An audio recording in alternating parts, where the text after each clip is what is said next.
राधे राधे प्रिय भक्तजनों, आपका स्वागत है आपके अपने YouTube channel magical world of Achyut पर। आज हम इस वीडियो में सफला एकादशी व्रत कथा श्री कृष्ण ने कहा, हे युधिष्ठिर, अब मैं आपके सामने सर्वश्रेष्ठ पौष कृष्णा एकादशी की कथा कहता हूँ, जिसके श्रवण मात्र से जन्म जन्मांतर के पाप नष्ट होकर अक्षय सुखों की प्राप्ति हो जाती है। हे राजन, इसका नाम सफला है और इसमें नारियल, अनार, सुपारी, लौंग और बेर आदि उत्तम फलों से भगवान विष्णु की पूजा की जाती है। हे राजन, सब एकादशियों का विधान एक समान है तथा इनमें किसी प्रकार का भेदभाव नहीं है।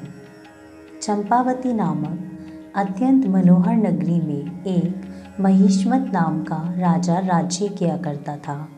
उसके 4 पुत्र थे, परंतु उनमें सबसे बड़ा लुम्पक नामक लड़का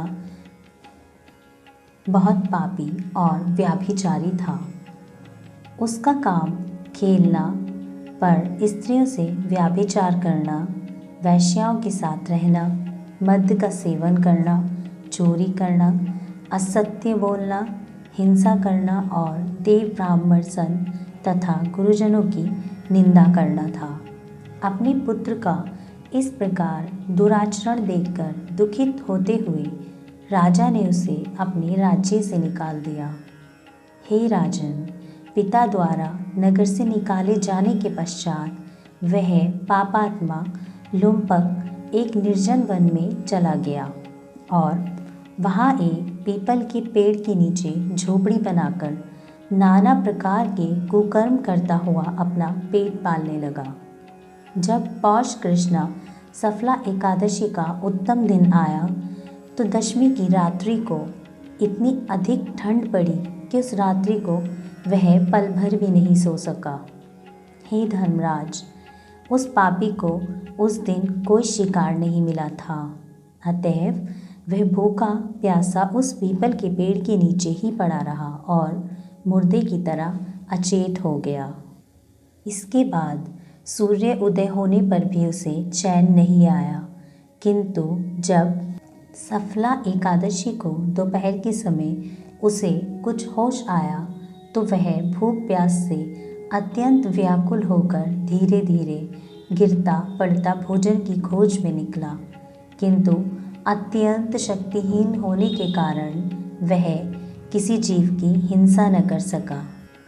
तब उसने कुछ ज़मीन पर पड़े फलों को इकट्ठा किया और उन्हें उसी पीपल के पेड़ के नीचे ले आया।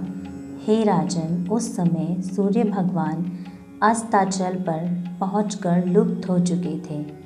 उस दिन उसे इतना कष्ट हो रहा था कि इस जन्म में इससे पहले उसने कभी ऐसे कष्ट का अनुभव नहीं किया था।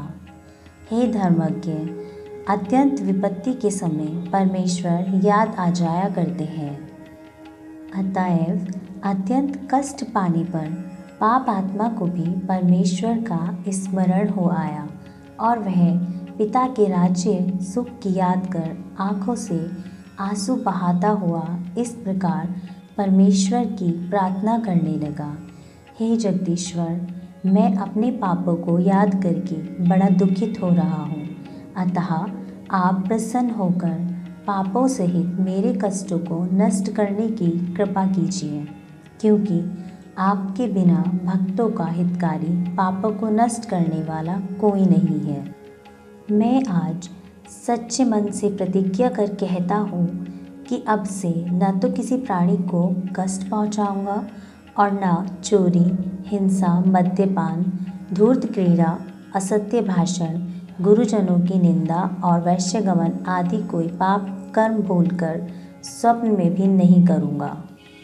मेरे समस्त अपराधों को क्षमा कीजिए प्रभु। हे धर्मराज, इस प्रकार वह लुम्पक तमाम रात्रि भर बिना कुछ खाए पिए दिल से ईश्वर की प्रार्थना करता रहा।